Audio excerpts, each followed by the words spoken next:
What's going on, guys? Welcome to another episode of the Progress Always podcast. I've got my man Quincy Gregg, senior consultant at Ernst Young, collegiate hockey player, just recently graduated with his MBA and world traveler and working on his next book. We're going to dive into all of that. But first and foremost, shout out to the Post for creating this connection.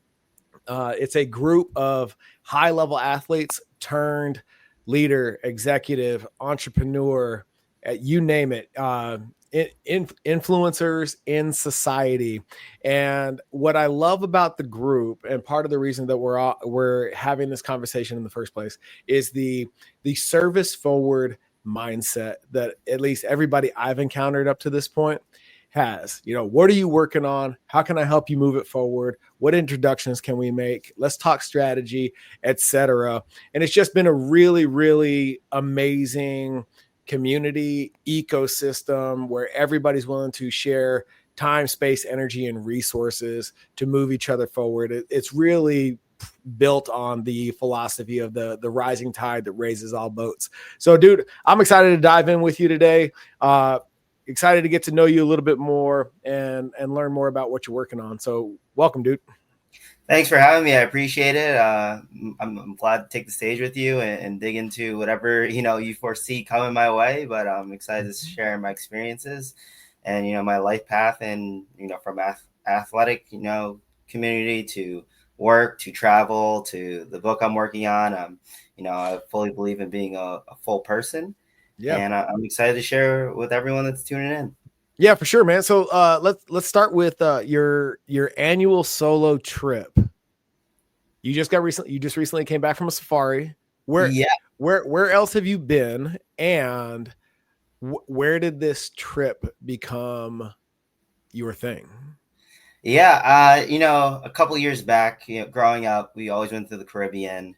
And, Jamaica, Aruba, Turks and Caicos, all those islands. And finally, 4 years ago, I said, hey, I want to push out to Europe and Africa. I had a teammate that I played college with that lived in Stockholm. And so I was like, okay, I'm going to go visit him. Kind of, packed my snowboard. It was winter time. I was like, I'm, stay with him in his apartment in Stockholm, go see Stockholm, and then I'm going to go to Copenhagen, and that'll be my first solo trip. So a little familiarity. I'm a firm believer if you can learn a subway system in New York, you can do any transportation in the world. So, you can erase that anxiety of doing that in a foreign country. So I went and visited Oscar for a few days, and then I learned the subway system in Stockholm, Sweden, then took a train to Copenhagen, and that was my first solo trip.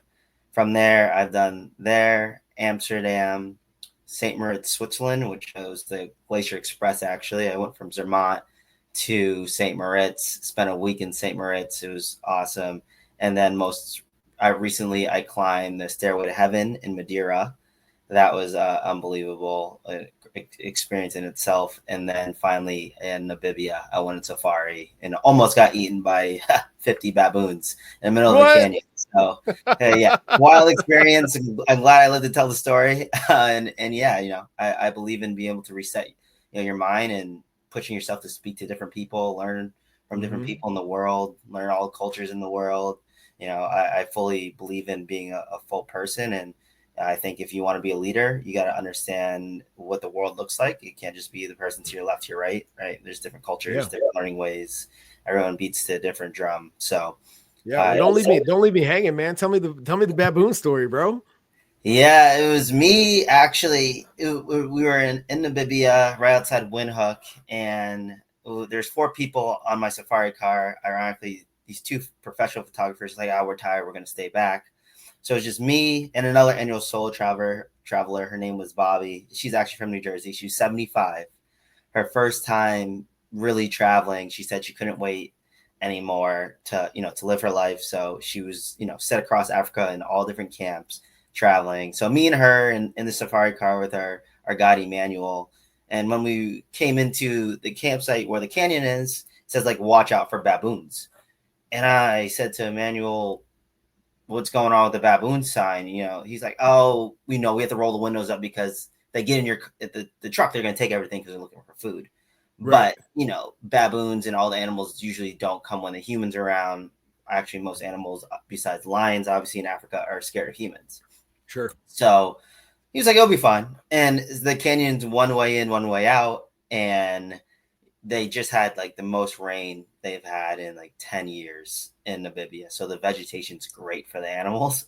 Mm-hmm. And so, the birds are flying. And at this part of Namibia, there's not too many wild animals to be scared of. Maybe it's some hyenas at nighttime, but nothing crazy, like no lions or anything like that. Okay. So we're walking in the canyon and I'm taking photos of these rocks. And I'm like, I have 15 photos of just rock. I put my phone away and we're walking to the deepest part of the canyon. And like I said, it's one way in, one way out. And you guys are on foot. You're not in the Jeep anymore. We're on foot. Yeah, we're definitely on foot. And me, a 75-year-old Bobby, and our guide on foot. No sort of. That's crazy because I did a safari in Tanzania on the back end of Kilimanjaro a couple of years ago and never got out of the Jeep. So like what I'm hearing right now is blowing my mind. Oh, I mean, we tracked a endangered rhino too a couple camps later. But anyways, we're in the deepest part of the canyon and he's like, oh, this is, where some birds drink water. I want to show you guys this. And then we'll turn around. And we turn around and there's like 50 to 60 baboons coming our way, walking our way, scaling down the sides. And we just freeze. And I say to Emmanuel, what do we do? He's like, let's just move slowly. Don't make any sudden movements towards the baboons.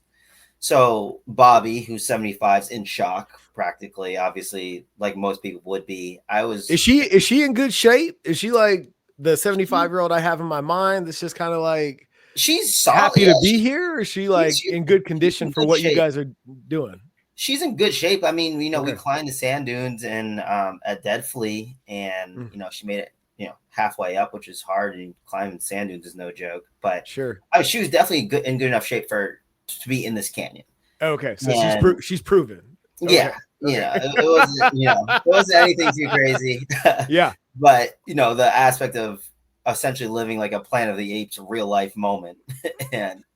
So, we walked slowly and I was like, I'm going to take my phone out and I'm going to live to tell this story. And if I don't, someone will know what happened because I have videos on my phone. Sure. Yeah. So, we're kind of going side to the side and they're just climbing up the wall.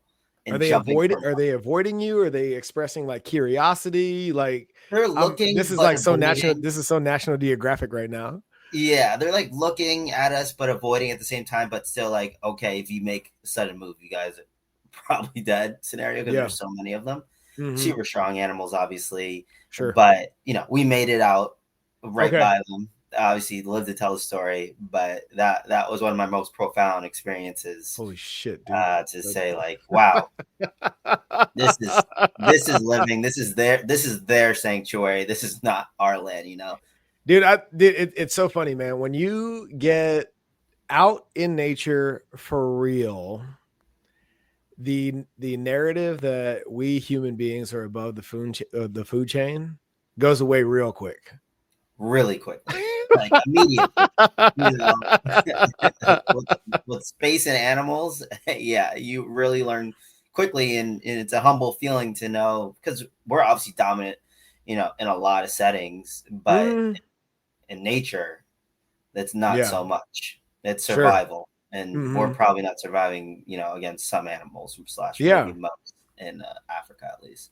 That's nuts, man. So I'm big in our coaching practice at Next Level of making intentional adversity part of your living practice, right? As a means to develop resilience when life imposes its will upon you, having that thing, whether it's jujitsu or walking amongst the baboons in the middle of nowhere, Africa, or the two-a-days and preseason and of hockey that you've experienced, having those experiences that are chosen and challenging to draw upon, like, well, if I can survive this, if I can make it through that, then I don't have any uh, evidence that I can't make it through what's right here in front of me. Is is that part of your desire to seek adventure? Like, is that top of mind for you, or is that just a byproduct of your curiosity of the rest of the world? I think yeah, it's a twofold for me. I believe in pushing my limits. It's I wouldn't say I'm the most bold person, but I also think you do learn when you push yourself in Mm-hmm. so many elements of life. Some people are afraid of public speaking. Some people won't do a hot air balloon. I believe in, I was in St. Moritz on my solo trip, and I went paragliding, and I I booked it. I was like, oh, okay, I'm gonna do it, at the top of the Mm-hmm. mountain. And then we get up there, and I was like frozen. Like, wow, this is really high. This could go really poorly. We jump off the side of the mountain where basically, I'm having conversations with the clouds. But after you get over that moment of I'm scared, you realize, oh, I can do this. And I think it's just great to humble yourself and push your limits. And it could be, for some people, it's getting up consistently at 7 a.m. or 6 a.m. to go to the gym. Some people Mm-hmm. it's skydiving. Some people it's, I don't know, sending an email to someone that you don't know, a cold email, and hopping on the phone and being scared. But there's so many elements to push yourself and ways to push yourself. For me, I think it's layered in a lot from, playing hockey. I was the first person in my family ever to play ice hockey. And so every step of the way was a challenge. And then, learning about yourself along the way, going to boarding school, class 6 days a week, shirt, tie, jacket, Mm-hmm. pants. There's just so many, discipline and determination and challenging moments. For me, I kind of jump at the opportunity. Am I scared sometimes? Obviously, yeah, just like any Yeah. human being, I think. Mm-hmm. But being humble enough to know I'm scared, but I can do this, and or I should try it. And I don't know, Mm-hmm. failure is a huge component of life. And if you can fail, I mean, if you're in Mm-hmm. baseball, right, the best players fail about 70% of the time you get into the Hall of Fame. Yeah. So, Yeah. learning Okay. to deal with failure is important. So living a Hall of Fame life is not batting 1,000, is what you're saying. Exactly. I love that. I love that. So I want to back up to boarding school. Typically you hear the narrative of, well, maybe not so much now, but once upon a time, if somebody went to boarding school, that means they got in some trouble that was irreconcilable, and this was their last option at a solid education. It was like a form of reprimand and discipline, as opposed to the way it's leveraged now, especially in the realm of athletics and NIL and stuff like that. That extra year of prep school, etc. Why was boarding school an option for you? Yeah, I mean, I started playing hockey at 5 in, or maybe younger. I think 4. I was around. You basically learn how to tie your shoes and tie your skates at the same time, Okay. and so that kind of opened up a lot of doors for us as a Mm-hmm. family. And basically, the trajectory around that was from 5 to around 15 to 16. You play with your club team, which we travel a lot Mm-hmm. around North America. Playing a ton of hockey, ton of travel, a lot of experience, a lot of competition. And then around 16 to 17, it's for the natural pathway for my program to go play boarding school for hockey on the Okay. East Coast. That is one of the main ways to play college hockey. Okay. If you're playing hockey on the East Coast, the public school is not as good to get to college hockey. So Yeah. you go to a boarding school. So most of my team went and played at a boarding school. A couple were baseball players, a couple were golf players, but we were all in that realm. Yeah. And so that brought so many different opportunities for me besides hockey. I mean, Mm-hmm. Salisbury is where it was in the northwestern part of Connecticut. No cell phone service, $25 million athletic facility, school 6 days a week, study hall 6 nights a week. Mm-hmm. There's just so much at that school that I'm thankful for myself and my brother. But that really was the main reason why I was going to play hockey and Mm-hmm. continue my education. I repeated my freshman year Oh after wow. I went to Fairfield Prep for a year and then repeated my freshman year at Salisbury. How was that on your ego? Because there, you and I probably know a laundry list of people that had their kids repeat like kindergarten so that they don't have to deal with the identity of being held back, or just simply starting them 1 year later, uh, so that they're not only physically and more emotionally mature, for all the things that you're talking about that come later. What's it like to be 14, 15 years old and repeat your freshman year? Is that like something that you had to be talked into, like this is going to be good for you, or are you like, man, what, like, is this, why is this extra necessary? Where was your mind at back, as you're moving through that? Yeah, it was pretty normal for me. I knew, Okay. I'm an undersized hockey player. I knew I was not too heavy. I had a lot of room for growth. I think maturity wise, I was probably there mentally, but you can always be smarter. It's pretty normal at boarding Mm-hmm. schools now for athletes or just in general to repeat that year. You get an extra year, obviously. Yeah. Mentally is no joke when those formative years when you're learning in school. Mm-hmm. You still take the classes that next year up. Basically, will you be a sophomore, but as a Yeah. freshman. But Gotcha. you just that long term route of repeating really pays dividends Mm-hmm. as you get older in college. You come in a little older, you take your classes a little bit more seriously. Yeah. I'm a huge proponent for the whole repeat thing. Mm. I think there was a notion, like you said, it was like, okay, there's something wrong. Yeah. Someone repeats, right? It was Mm-hmm. pretty normal. I think there's 40 people in my freshman class. There's Yeah. 300 boys at Salisbury. I'd say at least half the class was repeating. Okay. So and the rest of the school, a lot of people coming in postgraduate years, repeating their junior Mm-hmm. year, sophomore year. It Yeah. didn't matter. So I was extremely comfortable. I had no shame in it. Uh, Mm-hmm. I didn't run from it. I knew what I was there to do. I knew what I had to get better at. Yeah. And I learned so many other things other than hockey. Hockey obviously was a massive component for me. Mm-hmm. I went there to as a hockey player, but I came out so much more. Yeah, culturally speaking, how is it, how are you treated in terms of like, I'm here for hockey and school is secondary, or is it no, no, dude, you're here for school and you get to play hockey? Yeah, I think it's a mixed bag of both. Okay. Academics is a huge priority in our household.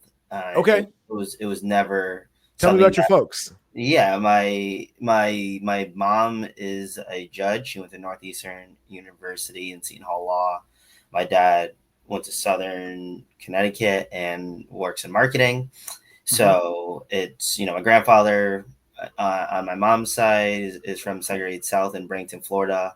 Made his Mm. way up to the East Coast. Obviously, met my grandmother who was from New York. So opportunity and education is prioritized. Especially, Yeah. I have so many resources that my grandfather could never imagine. Right. Mhm. So for me to have this window of opportunity and take the bull by the horns, I saw, okay, I'm playing both. I know also at that point, I didn't even know if I was going to play college hockey. Mhm. Everything was so new to us and no one really we're all, Being the learning as you go, right? being the first to go through it all. Right. Yeah, And yeah. so for me, I was there, trying my best, working hard, Mhm. get in the gym. My roommate was from China, Okay. and that was an awesome experience. A freshman Mhm. year away, Loon. He really taught me how to study better. I just gained so much knowledge and Yeah. experience about the world so quickly there that, Mhm.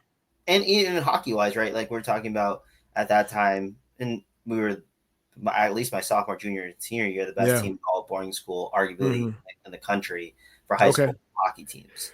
So let me ask you, man. I know nothing of hockey. Mhm. When I was at Gold's Gym out of college, some of the Dallas Stars would train and be treated out of our facility.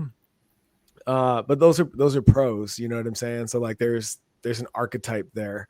Uh, what is it to be an undersized hockey player? Like, Oh, what does that mean? I mean, to be a linebacker and be 5'9", 5'10", you're undersized compared to the pedigree that's 6'2", 6'3". So what does that look like in the world of hockey?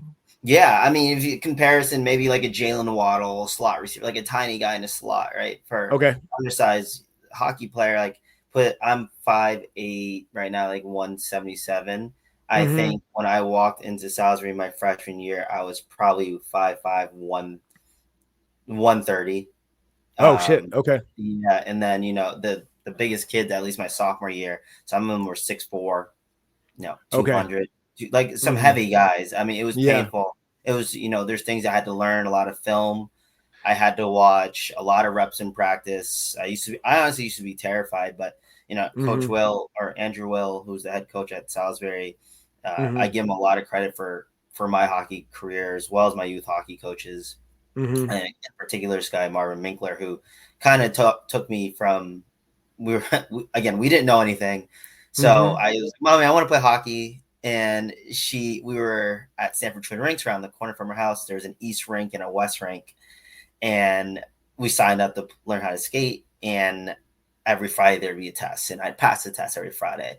Mm-hmm. And he saw me and basically said, your son's pretty talented. My mom was like, "Oh yeah, we're learning how to play hockey." He's like, "Well, this is the wrong side for hockey. This is figure skating." So Oh wow. and Okay. so Marvin took me under his wing, taught me everything I needed to know. Mm-hmm. Drilled me. It was never easy. A military guy, Okay. so he gave me a hard time for years. But I have everything. Everything I Mm. am is because of him in terms of the trajectory of my life. Yeah. And so that's opened up so many doors. Been Mm-hmm. Fairfield, my youth team. I went to boarding school, obviously, and then Coach Will, Andrew Will, his name. Arguably probably the best coach in the nation. He was phenomenal. He Mm-hmm. named me captain. Practice was harder than the games, and Yeah. it was never easy by any means. And he really, really taught me how to thrive in adversity. And we Yeah. worked hard. We worked hard, like Yeah, really hard. it's funny you say the practice is harder than the game. My brother won a national championship with was on Saban's first national championship team at Bama, and they say about the Saban years that the hardest games they played were not played on Saturday.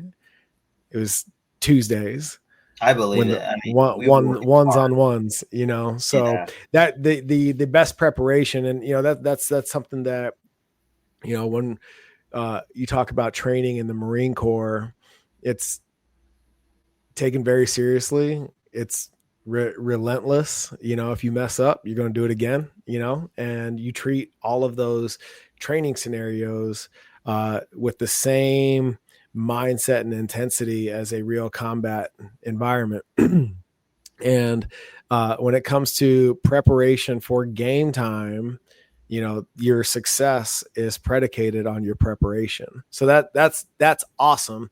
And I'm curious, coming from those environments, what are the elements of that programs like that at seems like every level that you've touched that stick with you in your life beyond sport?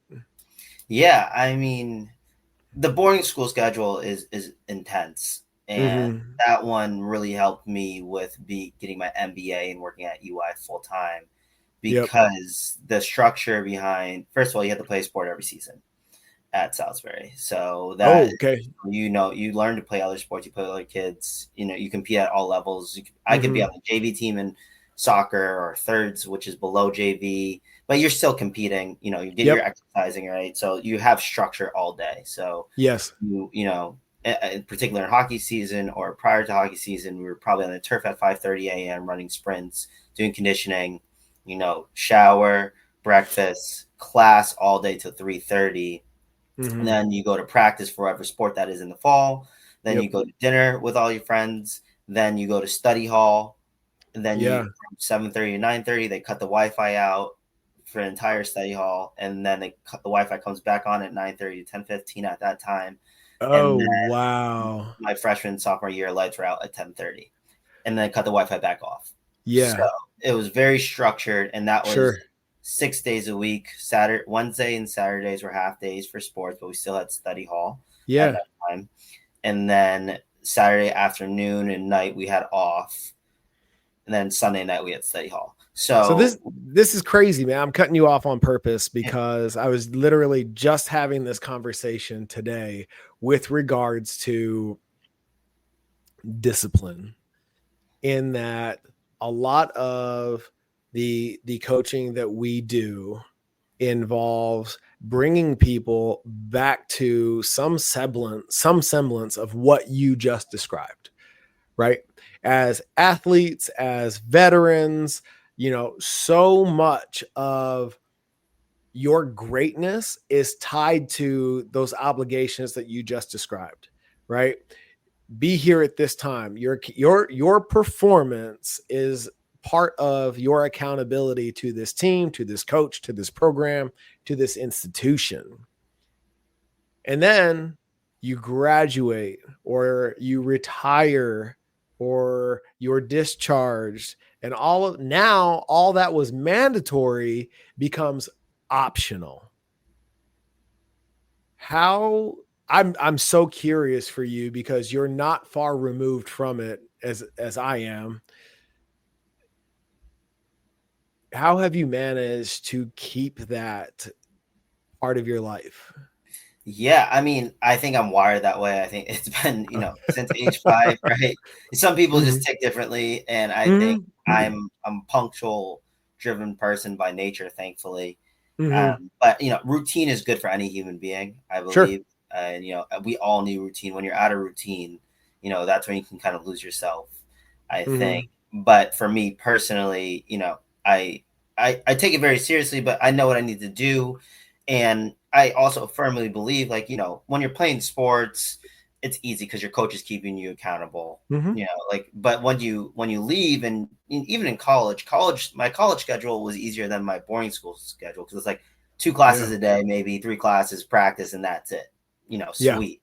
Now I get into the working world. Now you're on your own. The only Mhm. person holding you accountable is yourself, which I have no problem with that. But I did dig in, and I got a life coach. We have 26 free sessions a year here at EY, so Yeah. I took it full advantage of having someone keep me accountable for where I Mhm. want to go long term. The day to day is Mhm. not an issue for me. Journaling is not an issue. Going to church on Mhm. Sunday is not an issue. It's none of those things. It's okay, where do I want to be and how am I going to get there? And more so someone to help me along the way of, hey, it's okay to feel this way. Or, like Mhm.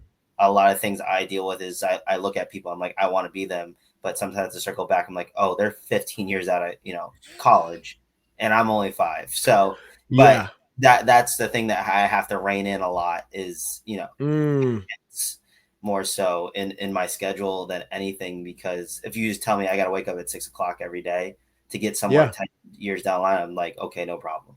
Yeah, 5:59 it is. Yeah, Yeah. like, yeah, no problem. So let me ask you this, if you're wired that way, that's one thing. So my next question becomes, and this is, this may have been answered through the process of your MBA and your experience at Ernst Young, or if it's purely subjective speculation, all good.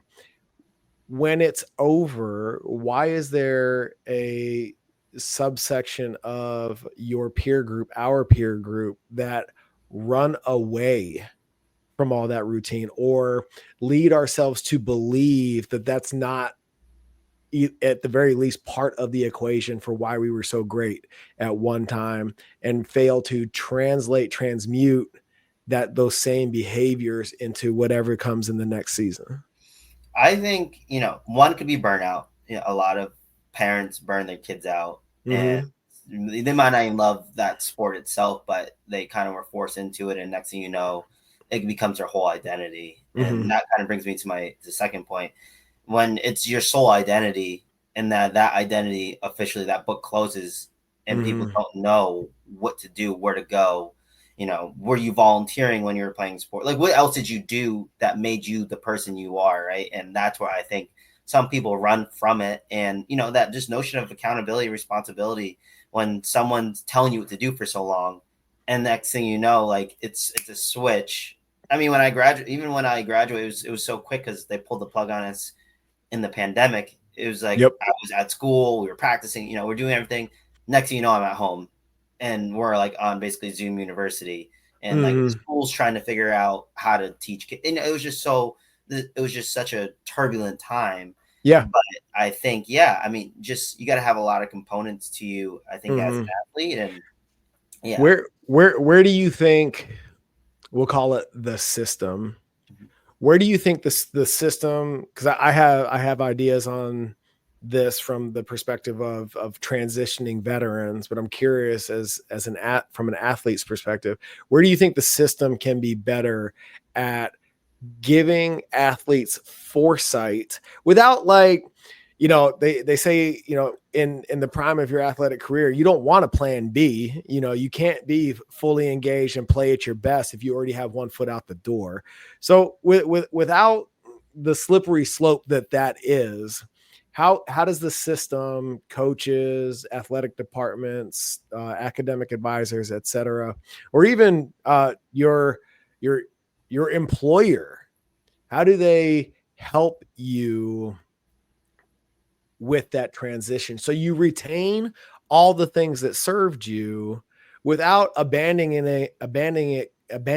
it completely because it's tied to the obligation of sport? Yeah, I think one is parents, and I understand, everyone's not doesn't have a perfect home, so that's not, for everyone. But I think about Mm-hmm. like Coco Golf, right? Her mom is adamant when she got interviewed. She's like, we go on vacation as a family. So, teaching your kids at a young age, this is what you do, this is what we're gonna do, regardless of what's going on.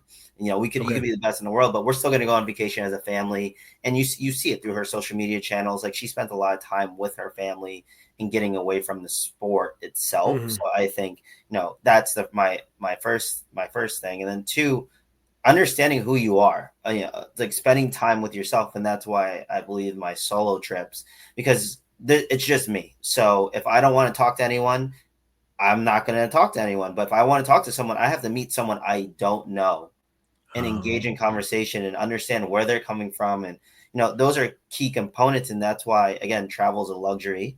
Mm-hmm. But it doesn't have to be across the world. But when you understand other cultures and have different conversations and different, foods and all these different things, Mm-hmm.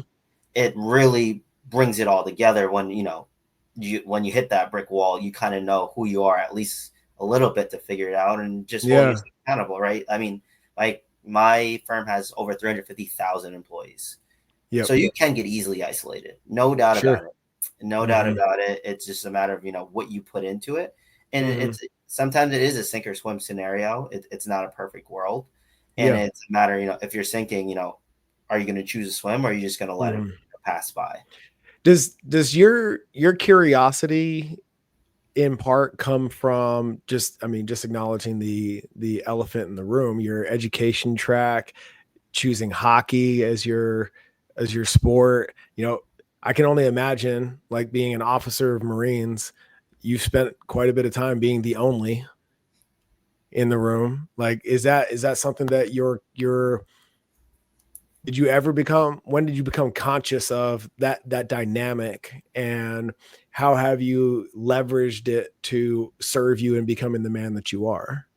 Yeah, I mean, playing hockey, obviously, you walking into every locker room, I know I don't look like 90%, 99% of the locker room. Mm-hmm. But I will say my teammates growing up were phenomenal. They go to bat for me. Some of my best friends, I will always remember and thank them for anything I had. I think my first racial slur was age 12 Yeah. in Philadelphia. I'll never forget that. Obviously, it's your first one. Good old Philly. Yeah, yeah. And it had a couple times, other down the Never disappoints, man. line. Yeah. And I always found, when you're at the peak of competition is when it would happen. It Mhm. wouldn't be, a casual conversation. It's like when you're the best of the best and your teams are competing in a highly competitive scenario, at least in hockey for Yeah, me, is sure. when it happened. Take you And off your so game. exactly. So that's, Yeah. when people snap, that's when things are said, right? Mhm. And then I actually played for an all black team in Canada called Skills Black Aces during, I think, 3 or 4 consecutive summers. And Oh, that was cool. super fun. Back Yeah. drawing from the best guys that are born in 1996 age group Mhm. in North America coming together during the summer playing. It was Oh, wow. obviously super rare. We were called the Skills Black Aces. I maybe lost 2 games in four summers. I mean, we were phenomenal. He was drawing from the best, but it was a great Mhm. experience, to be around kids that looked like me in a locker Sure. room and you unite in that certain way. Hmm. Knowing that we all look different, coming together for common good. Some Yeah. obviously were way better than me and things like that. But I take pride in my experiences there, and it helps me walk into any boardroom scenario or Hmm. network with anyone, knowing that I played hockey and I went to boarding school, which still is decently diverse, but not equally diverse Yeah, sure. everywhere. But I was the lead tour guide at Salisbury for a while. So when consultants would come look at the school or different families would come, I would learn how to speak to people from all over the world. Like it could be Yeah. South Korea, it could be China, it could be Ghana, it could be London, Paris. People Yeah. at the Yeah. boarding school from all over the world, and finding a common ground for about 45 minutes while I tour them around the school and Hmm. be able to answer the questions they want to hear. You know, a lot of reps. I mean, easily Yeah. over 200 tours in my Hmm. 4 times there, 4 years at Salisbury. So, I think my curiosity probably started there, and Yeah. Wesleyan was a very global school. So I have friends from all over. My Sure. major was international American government, so those Okay. classes were great. And then I started traveling, and started my blind order scenario, and my book that I'm in the middle. So it Yeah. just grew and grew and grew, and I'm Yeah. always looking for opportunities to grow. I dig it. So I want to double back, man. You encounter your first encounter with the N word. That's, I'm assuming, what you're talking about. Was when you were 12. Yep. Yep. And for all the experience that you've had up to this point, it sounds like there's no shortage of culture in your upbringing. What was your response to it? And how did you navigate it? So I think I headbutted him. I was in the middle of shock for sure. you Okay. know, Walk me through it. What's the scenario? Are you on the ice? Are you on I'm the side? on the ice in front of the net. There's a scrum. We're essentially not fist fighting, but everyone's pushing. We're Hmm. 12. I played with these kids from age 6, Okay. and the best teams in North America in hockey basically stay together, and you play Hmm. against them. So you get used to the kids you're playing, and it obviously can get personal and Sure. highly competitive. And he said the N word. I Hmm. headbutted him. I think I gave a couple punches. I got kicked out the game. Oh, you literally headbutted it. Okay. Yeah. Oh yeah. And I Okay. got kicked out the game, and I obviously was pretty emotional and distraught. Hmm. And I think the first thing I said is like, "What did you call me?" I yelled, "What did you call me?" Then the headbutt came, a couple punches, Yeah. Yeah. and then so I got suspended. They suspended their coach suspended him as Hmm. well. We played them a few months later. I think I had to shake his hand in the lobby. I forget. It's kind of a blur. Sure. But some of those scenarios now that I'm older, and after that one, I think I might have had one more fight like a couple years later in Rochester. Yeah. But after that, I kind of stopped the whole fighting scenario Hmm. and learning that I can't let people get the best of my emotions because that's what they're going Yeah. for, right? They're going You're for the you're reaction. you're learning this. I mean, did you go to your parents and be like, "Holy shit!" Yeah, my dad was there. My mom was at home. My brother is younger, Hmm. and I remember it was just such a blur of reaction and emotions. Obviously, my Yeah. grandpa, like I said, came from segregated South. Uh, Hmm. I think it was like what. So what did they do to the other kid scenario more than me? Yeah. Yeah. He just sat me down. Eventually knew it was going to happen. I think, but I was never. You never warn your child this is going to happen. You don't want No, to of put course them not. in mind. So it was kind of a shock, obviously. Yeah. And so I mean, they sat me down. did your parents kind of like sit you down and kind of, well, now we have to address and kind of give you, take off the rose colored glasses a little bit and give you like, this is also a reality that we have to walk in, Right. Yeah. right? It was. It Well, was. You grow up at age 12 essentially quicker than you thought you would in yeah. those Okay. conversations. And Hmm. yeah, it was. I had to accept that was reality. That's a possibility Hmm. in a world where Those I look those different. people exist. Yep. Yeah. And when I look back on it, sometimes do you blame the child or you blame the parents, right? Because Sure. sometimes you probably got it from at home, Yeah. so it not necessarily may not be his fault. Yeah. He said it, but I'm so interested in your perspective here, man, because growing up, both my parents were in the Air Force. We grew up all over the world. I grew up around a lot of people that look like me. mm-hmm. Everybody's mixed, Yeah. and uh, I'll, we spent my freshman year of high school in Prattville, Alabama, and I was seeing a white girl starting to date. I'm 14, freshman year in high school. And she called, we're on the phone like this back in the day. We don't have no cell phones, dude. Like once upon a time. And she's like in hysterics crying. I'm like, what's going on? And she's like, we have to break up. So, well, why? What did I do? You know what I mean? And she's like, oh, you didn't do anything. You didn't do anything. We just have to break up. And I'm just like, I'm so confused. I'm like, what? Help put some meat on the bone here. What happened? She's like, my cousin saw us kiss in the hallway and it got back to my mom. And she said, we have to break up because she doesn't want me dating niggers. Wow. Yeah. And dude, like I went into like a 2-week, like just depression is a really strong word. I just didn't know what to do with it. You know what I'm saying? Yeah, for sure. And it wasn't like something that was like in my face and I had to like, I didn't have like crazy shit on my locker or anything like that. Mm-hmm. I'm just like trying to figure out who I am and how I'm supposed to be in the aftermath of this conversation.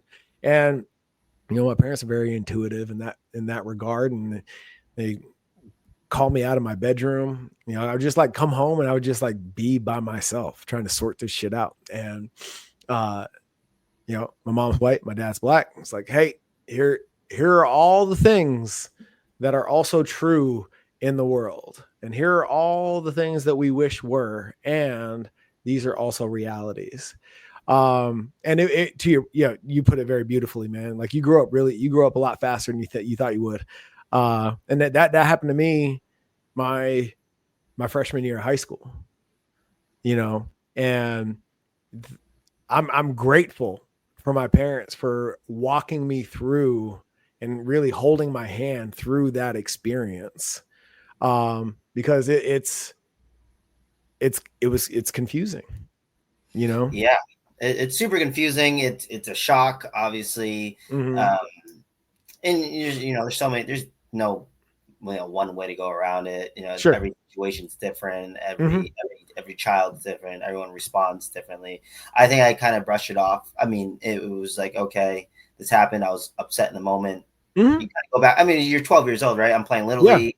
I go back to being a kid a little bit, and just practice the next week. Obviously, people are talking about it. And, again, my teammates had my back, so it wasn't a scenario of like I was on an island. Yeah, that's good. So that's the beauty of team sports, and I grew up in Fairfield County, and a decently affluent area, but I'd say every one of those kids and the parents I respect to this day. Mm-hmm.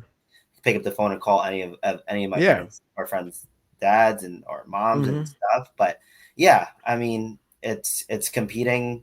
Everyone's got a story. Everyone fights adversity at a certain level. Yeah. For that one, it happened to be me. But is there a piece of you at 12 going into your teenage years where you're learning the very valuable lesson of I don't dictate what comes at me. The only thing I really have control over is how I respond.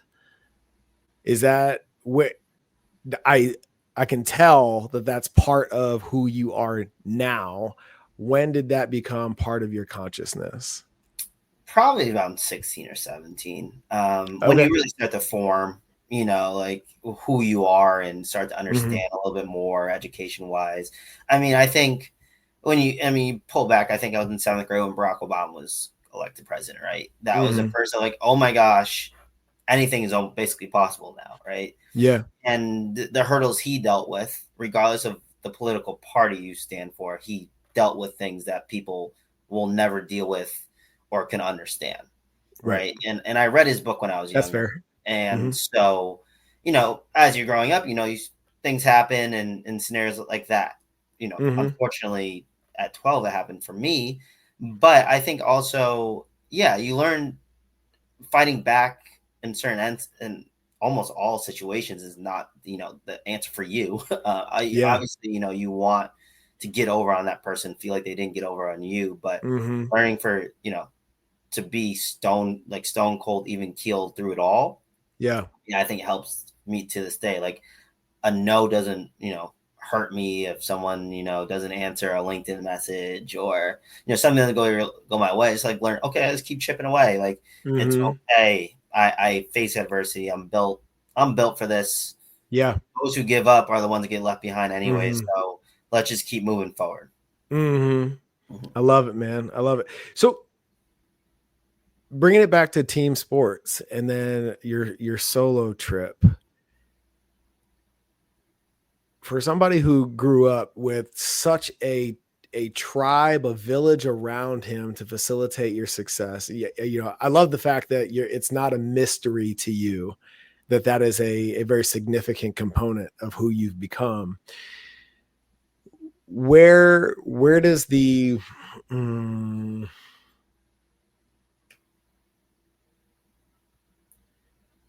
where does your awareness of the benefit of time alone, never mind the travel part, but just like being alone with self, with your thoughts to process things for yourself, where does that come from for you? I think growing up, obviously having a life coach was super beneficial. I quickly learned that about every 10 weeks I have to take at least like a 3-day weekend or around that to Mm-hmm. reset with myself. I also said I think I was 17, I'd like to be a president of a Fortune 500 company. Mm-hmm. So for me, if you're going to be making decisions for people you can't see, you got to go at least see what the world looks like. You can't just be domestically traveling, right? You got to Mm-hmm. see how I'm going to affect someone in Marrakesh, Morocco, or the chef, flipping steaks in Spain, or you got to Mm-hmm. understand what the world looks like and how business works Yeah. and things like that. So that's where my curiosity started, and honestly, it's like impossible to get males organized to do a trip sometimes. You know, women are so much better at doing friend trips, but like texting, Yeah. like, "Hey, dude, let's like actually do it." So Mm-hmm. I started was like, I'll just go by myself Yeah.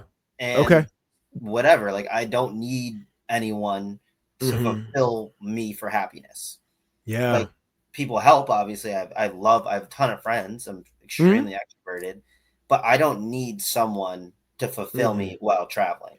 Like there's Yeah. so much to learn. There's so many people. Mm-hmm. I've met so many, incredible people that have impacted my life, even to Yeah. this day, like post trips, like Mm-hmm. stay connected with when I was on a solo trip from Zermatt to St. Moritz on the Glacier Express. Beautiful, just 7-hour train ride through the mountains. Mm-hmm. These 7 guys from Sweden were celebrating their friend's 42nd birthday.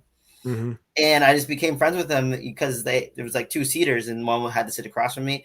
And next thing you know, we're all friends for 7 hours. I go get dinner with them Yeah. when we get to St. Moritz, and I never see him again. But actually, one came to New York the following week, and he texted me. So That's like awesome. you push yourself, you learn so much about life stories, it Mm-hmm. becomes who you are, Yep. and in so much of that experiences is like it fulfills me, it makes me happy. Mm-hmm. And I try to inspire younger kids and be a good role model even for my brother to see like, hey, this is what the world's like, and there's so much to give. And I think Yeah. honestly Americans are sped up too fast, right? We want, where the rest of the world, like 90% of the world, you can't even get it to go coffee. Like, you have to sit Yeah. down and do it, right? So Mm-hmm. and I think that's a huge comparison to Ooh. Americans and the rest of the world. Yeah. Yeah. Oh, so dude, as you're telling your story, I'm picking up on this theme of cuisine. There's this undertone of food experiences that are inherent to international travel, but like I can tell that you really enjoy the culinary experience. Tell me about this blind menu. And what was the stat that you sent me? You haven't looked at a menu in like over 1,000 days or something like that. Yeah, I think I'm at Tell me, thousand tell me about four that, hundred dog. forty-seven days in a row. So September 2021. Okay. Um, I went to dinner when I was at Wesleyan with one of my roommates' dad, and he was just told the waiter, "Hey, bring me whatever you want." Also, didn't look at the bill. So I was like, I'm not there. I'm not at the bill moment. But I thought it was super interesting. And I was like, I'm going to expand this when I get to the city.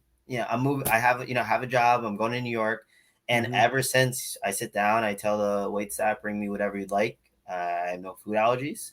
And they run 9 times out of 10, no questions asked. Like, they're unbelievable. They're well-oiled machines. I've done it all around the world. I'm in the middle of writing my book. So it's called Compliments of the Chef. It's Love it. global gastronomy.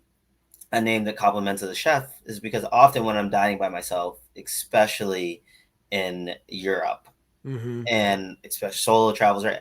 They're like, "Oh, where are you from?" I say, "Oh, I live in New York," and then I, Mhm. do that, so they think, "Oh, this is someone big or something like that." They And a think lot you're a of Michelin reviewer or something like exactly. that? I mean, you're from New York City.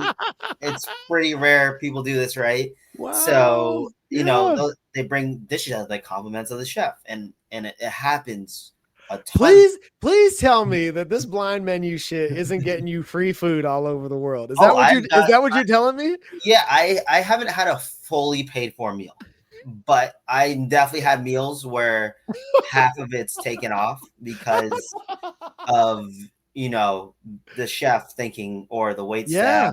just like it's super. Obviously, the world's less I revenue driven. almost want to edit this section out of the conversation so it doesn't ruin it for you. That's awesome, man. Yeah, it's awesome. Now, is it like unintended consequence, right? Like Mhm. obviously not your intention, right? Right. So what is there like uh when you do this, send me whatever you want.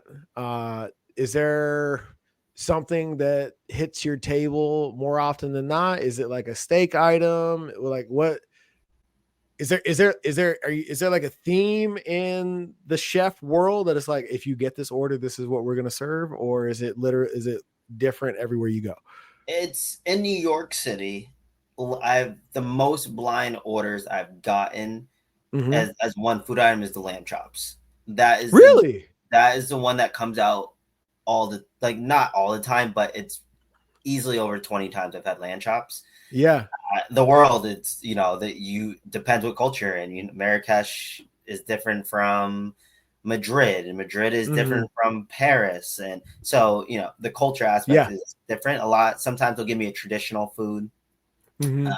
that which is Portugal. Like I had a lot of their traditional things that came out, but yeah, I think I'm putting it in their hands. So whatever happens, right? The bill, whatever the bill's a bill. But thankfully, no one has ever thus far. Thus far, You're not getting the gold infused yeah. wagyu. Thankfully, I'm not brushing up my sleeves and getting behind doing the dishes. So, but most people. That's where a lot of people think people are mean in the world or give and like so many people in the world are so nice and they get creative Mm-hmm. with it. There's this restaurant here in Williamsburg, Brooklyn called Burano. And Mm-hmm. one of my favorite I don't repeat restaurants very often. There's Okay. very few restaurants that I'll go more than once. That's one of them. It's a neighborhood spot. Mm-hmm. And that first time I did it there, I got a chicken parm. Now, growing up playing hockey, I've had so many chicken parms in my life that it was like one of our pregame meals at Wesleyan. I Yeah. said I'm never ordering a chicken parm again. Little did Right. I know I got into this blind order thing, so it's in their hands. She Sure. was a vegetarian, and she was like, the one thing I want is the chicken. Like I've always wanted to have the chicken parm.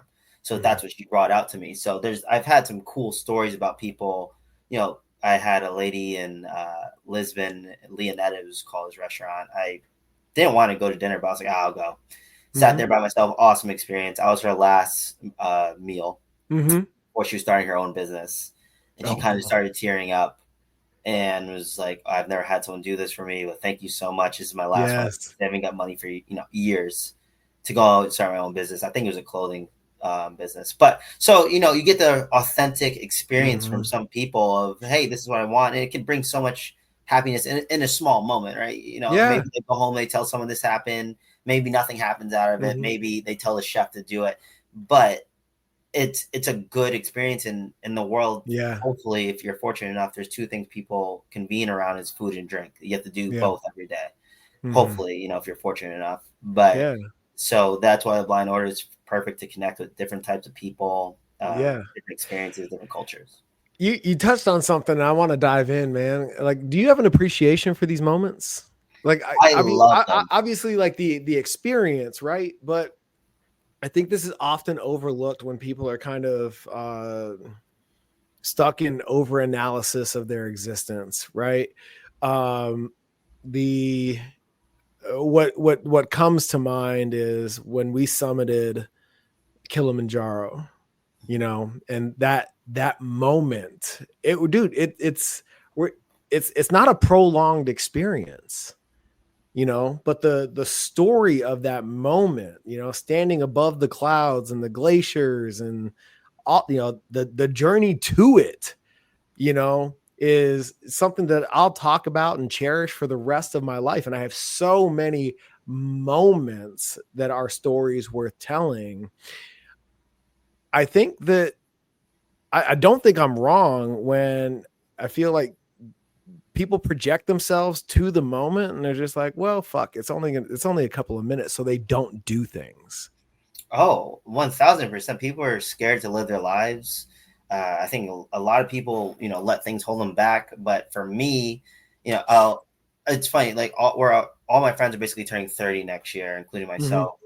And I look back at them, I was like, my 20s were unbelievable. Like Yes. I've done what I needed to do. I got my next degree. I graduated from undergrad as well.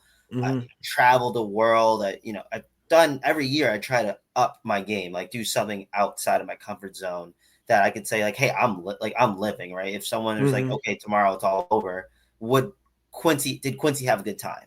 Yeah. Like, because they want to get up and speak about your life. They're not going to say, Mm-hmm. oh, he worked on 72 deals at work.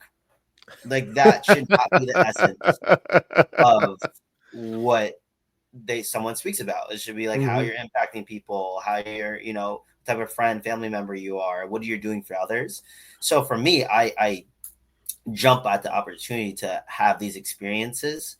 And I know, obviously you have family and when you get married and things like that, they slow down. So but doesn't mean they stop. It just looks completely different, obviously. So Mm-hmm. for me, I'm in the moment, and obviously I have certain pressures that I put on myself and goals that I want to hit, and Mm-hmm. which keeps me locked in. But I do know that there's no way I'm just going to let myself go and lose myself in the moment and not go Yeah. travel and have these or go to dinner, right? Like Mm-hmm. connect with my friends. I mean, I got off 18 months recently of basically not seeing anyone, my Yeah. girlfriend, myself, and my roommates, basically Mm-hmm. travel, study, work, Yeah. run a half marathon and rinse and repeat.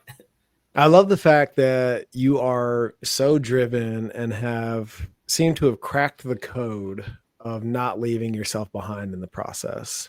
That is a lot of what we unfuck at Mm-hmm. next level is, you know, checking all those boxes, getting the degree, starting your business, etc. But at the same time, like, what's using those things as a tool for the things that you want, right?